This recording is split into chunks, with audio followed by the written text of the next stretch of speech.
I've been a vegan for 3 years.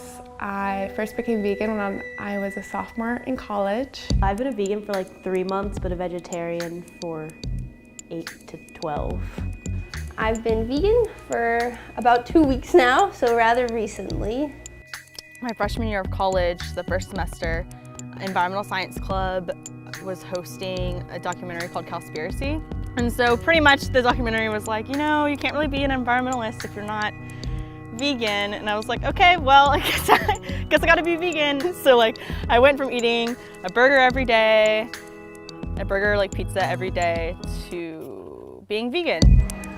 Do I know what it means to be vegan? That means that you don't eat any meat or dairy products. Something of those sorts, like fruits, veggies. Eating farm-raised stuff. I don't know. It's not consuming any animal byproducts to the best of your ability or to the highest degree possible for your lifestyle. So number one question is, where do you get your protein? I say leafy greens, broccoli, chia seeds. People don't really recognize the amount of protein they actually need to eat a day, and it varies from person to person, but like I'm small and a girl, so I only need like 52, 53 grams of protein a day, and I can get that from like peanut butter, beans, quinoa, grains. I feel like it is a lot of scrutiny that you go through telling people, no, I can't eat that, and they're like, why? Oh, I'm vegan. And then it's automatically like, oh, you're crazy, you have this crazy lifestyle, like what do you eat, just lettuce? But no, you can eat so much. Yeah, it was rough whenever I would just have like vending machines in the Max, which I've heard has gotten better. My freshman year, they didn't have the vegan bar. Now they have the vegan bar and stuff. But now I know like all the vegan options downtown and in Milledgeville, like dining options. So we have like bar burritos, Kirishima, and Metropolis. And then snack sandwiches, Subway, and Chick-fil-A. I have go-to snack foods to get from Golden Pantry, like, you know, when I'm downtown. When I'm not eating out, like there's a bunch of different options at Kroger. There's tons of vegan options at Kroger. They have all of these substitutes, or like different sausages. They have yogurt, cream cheese, sour cream. This is the pepper jack slices. And you can make just grilled cheese. You can make your own pizzas. I get like pita bread, make your own pizza.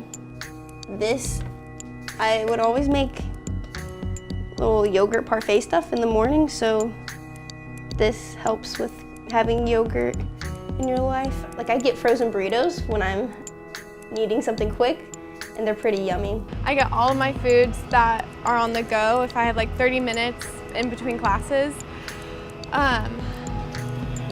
Amy's frozen foods are awesome. Aldi's really good because cans of beans are like 49 cents. Comparatively, like where someone would take like a chicken breast and be like, yep, this is a chicken breast, and they pay like $6 for like 3 chicken breasts, and that'd be like 3 different meals. I'd pay like $1.50 for 3 cans of beans, and that's like 6 meals. A lot of times you think, oh, I need a substitute like meat and cheese, but really it's easy to not even have to substitute anything. I love chickpeas. I eat them all the time, and I think chickpeas are the best bean. I eat quinoa because quinoa and black beans make a complete protein, and you have to have those because if you don't mix them, then you're not getting all the amino acids you need. Lentils are really good because they can be put in things that would usually be like ground beef.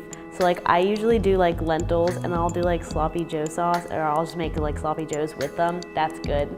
That's just because it's really easy and it takes like 20 minutes to cook, and it's like the same amount of time it would take to make actual sloppy joes. I also make chickpeas with buffalo sauce. That's good because chickpeas have the texture of chicken. I know there's a lot of people that are like militant vegan, and I really, really respect that, but that's also not completely manageable. And so like if I'm somewhere and the only thing I can eat is something that has like butter on it, like I will eat it, but it's not like that's my first choice. The thing is, like the reason that I'm vegetarian, vegan, whatever, is because of environmental purposes and like the impact that agriculture has on the environment. So, or well, like animal agriculture. So not eating something that might have like a 10th degree byproduct from an animal isn't going to make a difference. And you're probably doing more harm for the environment by buying something that had to be outsourced 17 times to get to your location. Mostly it's the industry of factory farming that has such a negative impact on the environment. It takes about like 660 gallons of water to produce like one third-pound burger. That was like my go-to fact. Like whenever I was like first becoming vegan, I was like, this is why I'm vegan, because it takes so much water. Like it's very inefficient. You know, they're excessively like breeding and excessively feeding the cows, and I mean just the fact that they're like excessively breeding the cows is, you know, why there's so much methane contributing to climate change. So traditionally, I feel like it's really hard for people to have that big transition from taking out meat. If you're considering veganism, go vegetarian first. I went into it feeling like it was something I had to do and like wanted to. So like I didn't really have excuses for it being difficult or anything. It's hard, but it's worth it.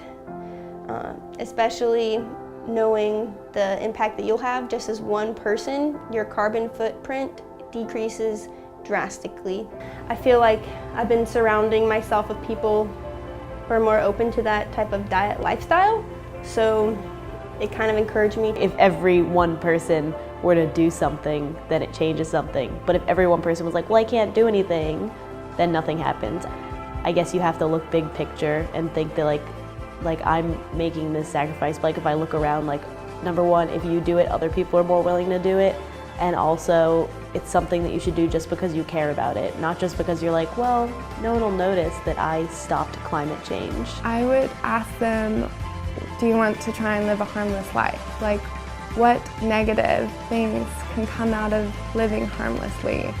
Essentially, if everyone was a vegetarian or vegan, all of the crops that are going to be fed to all of the livestock goes towards people instead. So you could essentially solve world hunger. Yeah. I would tell somebody to consider going vegan because it's one of the most loving things you can do,